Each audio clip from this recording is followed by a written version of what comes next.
Hello everyone, welcome to our channel. भी फिलहाल ही में एक ट्वीट के ऊपर काफी चर्चा चल रही है। हिंडनबर्ग ने वापस एक ट्वीट किया था कि समथिंग बिग इंडिया सून। और जैसे कि सबको पता है कि हिंडनबर्ग एक शॉर्ट सेलिंग कंपनी है। वो मतलब शॉर्ट करती है, मतलब शॉर्ट ट्रेड से उनका काम होता है। वो किसी बुल ट्रेड में कभी नहीं होती, वो शॉर्ट करके पैसे कमाती है। अलग अलग कंपनीज होते हैं, अलग अलग रिसर्च कंपनीज होती है। कोई किसी इकोनॉमी के ऊपर बाय करके पैसे कमाती है, मतलब अगर ग्रोथ अच्छी होगी तो उसको बाय किया जाता है और फिर उसको ऊपर तक वो होल्ड करती है। लेकिन हिंडनबर्ग ऐसी शॉर्ट सेलिंग कंपनी है जो कभी भी एक गिरते हुए इकोनॉमी या फिर कुछ ऐसी न्यूज़ निकाली कि जिसकी वजह से वो स्टॉक में फॉल हो जाएगा या फिर उस सेक्टर में फॉल हो जाएगा और उसके ऊपर वो पैसे कमाती है। अभी कुछ ही दिनों पहले अगर देखा जाए, जब अदानी का और हिंडनबर्ग का जो ये क्राइसिस हुए, तो उसमें करीबन वो न्यूज़ के बाद अदानी में करीबन 50% तक का फॉल हुआ। और वैसे स्टॉक्स में या फिर ऐसे सेक्टर्स में फिर अच्छे पैसे हिंडनबर्ग कमा लेती है। अभी वापस जो इन्होंने ये ट्वीट किया है कि समथिंग बिग सून इंडिया, तो उसके ऊपर काफ़ी चर्चा अभी ट्विटर पर चल रही है कि क्या हो सकता है या फिर कौन से पॉसिबिलिटीज आगे हैं। अभी हमने अगर सोचा जाए तो क्या हो सकता है, मैक्सिमम अगर कुछ भी चीज़ अगर होनी होगी तो क्या हो सकती है।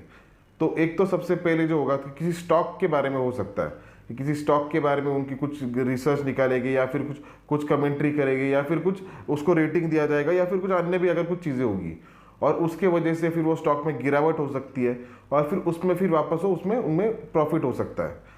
और एक जो दूसरी जो बात है, अगर स्टॉक नहीं तो किसी सेक्टर के बारे में वो कुछ निकाल के आ सकती है कि इस सेक्टर में कुछ ये खराबी है या फिर वो खराबी है या फिर ऐसी चीज़ें हो सकती है, वैसी चीज़ें हो सकती है और उसके वजह से फिर वापस पैनिक आ सकता है और कुछ हद तक से उस सेक्टर में फॉल हमें दिखाई दे सकता है। लेकिन क्या उसका इतना बड़ा इम्पैक्ट होगा? तो मुझे ऐसा नहीं लगता है। टाइम बिंग इम्पैक्ट होगा। अगर अदानी में भी अगर देखा जाए तो काफ़ी टाइम तक फॉल हुआ, लेकिन उसके बाद में उस स्टॉक ने वापस पूरा रिकवर कर दिया। और सिमिलरली इसके पहले जो अदानी का और हिंडनबर्ग का जो क्राइसिस चल रहा था, तो उसमें काफ़ी रेपुटेशन हिंडनबर्ग की पहले ही निकल चुकी है कि क्योंकि उन्होंने जो एलिगेशंस लगाए थे उनमें काफ़ी जो चीज़ें थी वो फॉल्स भी थी। और अभी भी अगर देखा जाए तो ग्लोबली जो चीज़ें चल रही है तो उसकी वजह से हर एक इकोनॉमी में कुछ ना कुछ प्रॉब्लम्स दिखाई दे रही है। जैसे यूएस में भी दिक्कत है, बड़े बड़े फॉल्स हमें दिखाई दे रहे हैं, जापान में थे। और सारे इकोनॉमीज में अगर देखा जाए तो कुछ ना कुछ अड़चन है और कुछ ना कुछ प्रॉब्लम्स है, उसके वजह से इकोनॉमी में उनकी उतनी ग्रोथ नहीं है। और at the same time Indian economy का अगर देखा जाए तो काफ़ी स्ट्रेंथ के साथ दिखाई दे रही है, उसी के साथ काफ़ी ग्रोथ दिखाई दे रही है। तो ये भी ऐसे बड़े कुछ रीजंस होते हैं कि जिसकी वजह से अगर वर्ल्ड के साथ अगर नहीं चलते तो किसी के नज़र में आते हैं, फिर उसके वजह से फिर उनके कुछ रिसर्च या फिर रिपोर्ट्स आ सकते हैं जिसकी वजह से फिर इकोनॉमी के ऊपर कुछ इम्पैक्ट हो सकता है या फिर इकोनॉमी को गिराने की या फिर कुछ हद तक डिस्टर्ब करने की कोशिश की जाती है। लेकिन उसके बावजूद अगर देखा जाए तो हमारे म्यूचुअल फंड्स के पास या फिर जो बड़े बड़े हमारे जो डीआई है उनके पास काफ़ी बड़े फंड्स हैं। और अगर कुछ फॉल होता भी है तो डेफिनेटली जैसे पिछली बार हुआ था या फिर जैसे हमेशा होता है, हमारी जो डीआई निकल के आती है और फिर वो बाइंग करके स्टेबिलिटी वहाँ पे दिखाई देती है। आपको इस सिनेरियो के बारे में क्या लगता है, आप हमें कमेंट बॉक्स में बता सकते हो, हम उसको भी उसका जवाब देने की कोशिश करेंगे। और दूसरा जो फैक्टर है, अभी देखा जाए तो यूएस रिसेशन की काफ़ी बातें निकल रही थी और उसकी वजह से बड़े फॉल दिखाई दे रहे थे। लेकिन वापस यूएस का कुछ डेटा निकल के आया, जॉबलेस जो क्लेम थे, मतलब बेरोजगारी, वो ज़्यादा बढ़ चुकी थी। लेकिन उस चीज़ को यूएस मार्केट्स ने पॉजिटिवली लिया और एक बाउंस बैक हमें यूएस मार्केट्स में दिखाई दिया। और अभी इस वीक में वापस इन्फ्लेशन का डेटा निकल के आने वाला है और उसका डेटा जैसे जैसे ये डेटा निकल के आएगी वैसे वैसे उन पर ऊपर यूएस मार्केट्स के ऊपर बड़े बड़े इम्पैक्ट हमें डेफिनेटली दिखाई देंगे। और ये हमेशा चलते रहता है। अगर आप ऑब्जर्व करेंगे तो यूएस मार्केट्स में काफ़ी टाइम से ये चल रहा है। कुछ डेटा खराब आता है, फिर उनको लगता है रिसेशन है, ये है, वो है, फिर बड़े बड़े फॉल्स दिखाई देते हैं। कुछ डेटा अच्छा आता है, बाउंस बैक दिखाई देता है। अभी वापस इन्फ्लेशन का डेटा निकल के आएगा तो वो कैसे निकल के आएगा, उसके ऊपर वापस एक तो बाउंस बैक रहेगा या फिर वो बड़ा फॉल हमें दिखाई दे सकता है। लेकिन ऐसे सिचुएशन में अभी हमने बड़े बड़े ट्रेड्स या फिर रिस्क कैरी फॉरवर्ड ट्रेड्स अगर रखे तो उसमें दिक्कतें हो सकती है। तो जिस दिन डेटा निकलने वाला है तो मुझे ऐसा लगता है कि उस दिन थोड़ा सेफ चल के रहना चाहिए, कैरी फॉरवर्ड में ट्रेड नहीं रखने चाहिए, क्योंकि गैप अप और गैप डाउन आपके कंट्रोल में नहीं है। और इमीडिएटली अगर बड़ा गैप अप या फिर बड़ा गैप डाउन होता है और आपके ट्रेड के अगेंस्ट में अगर होता है तो फिर आपको उसमें बड़े लॉसेस हो सकते हैं। और ऐसे चीज़ों के बारे में कुछ भी अगर अपडेट्स आते हैं तो हम हमारा जो फ्री टेलीग्राम चैनल है उसकी लिंक इस डिस्क्रिप्शन में दी गई है, हम उसमें सारे अपडेट्स डालते रहते हैं, आप उसको चेक कर सकते हो। और फ्राइडे को भी जब बैंक निफ्टी ने करीबन एक ही लेवल पर बैंक निफ्टी रही थी तो हमने उसमें तभी भी डाल दिया था कि 50,800 जब तक ब्रेक नहीं होता तब तक ये बुलिश नहीं होगा। और फिर दिन भर अगर देखा जाए तो उसी रेंज में रहा, तो कॉल साइड पर जो ऑप्शन बाइंग करते थे उनका भी डीके हो गया, या फिर ऑप्शन जो पुट बाइंग करते थे उनका भी डीके हो गया। तो दोनों इसमें नुकसान के चांसेस बहुत ज़्यादा हो जाते हैं जब ऐसे लेवल पर होता है। और ऐसे कुछ भी अगर चीज़ें निकल के आती तो हम उसमें गाइड करते, तो आप उसको ज्वाइन कर सकते हो। और पिछले वीक में जो हमने लेवल्स दिए थे तो वो एग्जैक्टली हिट हुए, और हमारा जो फ्यूचर्स का ग्रुप है, जो कॉल सर्विस का ग्रुप है और ऑप्शंस का ग्रुप है, तो उसमें भी कुछ हमने अच्छे रिजल्ट्स हमें दिखाई दिए। आपको अगर उसके बारे में और ज़्यादा जानकारी चाहिए होगी तो आप उस पर कॉल कर सकते हो और जानकारी ले सकते हो। अभी हम ये देखेंगे कि आने वाले टाइम में किस तरीके की मूवमेंट निफ्टी और बैंक निफ्टी में हमें दिखाई दे सकती है। निफ्टी में अगर देखा जाए तो निफ्टी ने बहुत क्रूशल लेवल पर क्लोज दिया है। हमारी जो लेवल जो जिसको हम वॉच कर रहे थे वो थी 24,350, इसी लेवल को हम वॉच कर रहे थे, और उसी लेवल पर 24,367 पर उसने क्लोज दिया है। ये एक्चुअली हमारा ये मानना था कि इसके ऊपर अगर वो सस्टेन करता है तो निफ्टी में हमें एक बुल या फिर बुलिश रैली अपर साइड में हमें मूवमेंट दिखाई दे सकती है, और हम उसी के वजह से रुके हुए थे कि इसको अगर ये ब्रेक करता है या फिर नहीं करता है। क्योंकि अगर देखा जाए तो काफ़ी बार इस रेंज में यहाँ से उसने एक डाउनवर्ड साइड पर, मतलब उसको टच करने के बाद उसमें हमें फॉल दिखाई दिया है। जैसे कि इस कैंडल ने भी वही हुआ, इस कैंडल में भी वही हुआ, ये थर्ड कैंडल थी और ये फोर्थ कैंडल थी, मतलब 4 कैंडल्स ने उस लेवल को टच करने के बाद उसमें हमें फॉल दिखाई दिया था। लेकिन फ्राइडे का अगर क्लोज देखा जाए तो उस लेवल पर ही, एग्जैक्टली उस लेवल पर है। तो इसमें हम ट्रेड कैसे कर सकते हैं, तो ये काफ़ी आसान ट्रेड मेरे लिए होगा। मैं बेसिकली फ्राइडे को अगर निफ्टी इसके ऊपर अगर रहती है तो मेरा जो स्टॉप लॉस रहेगा वो 24,330, ये मेरा स्टॉप लॉस रहेगा, क्योंकि शायद वो नीचे आके 24,350 को टच करके बाउंस बैक भी दे सकती है। तो उसके वजह से मैं सेफ साइड, मेरा जो स्टॉप लॉस रहेगा वो 24,330 रखूंगा, और मेरा जो टारगेट जो रहेगा वो ये लेवल रहने वाली है जो कि 24,618, ये मेरा फर्स्ट टारगेट रहेगा।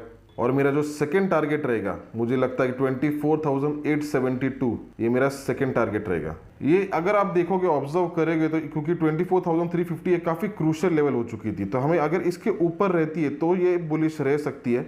मुझे वही उसको ऑब्जर्व करना रहेगा। मेरा जो फर्स्ट टारगेट मैंने जैसे आपको कहा था 618 तक रहेगा।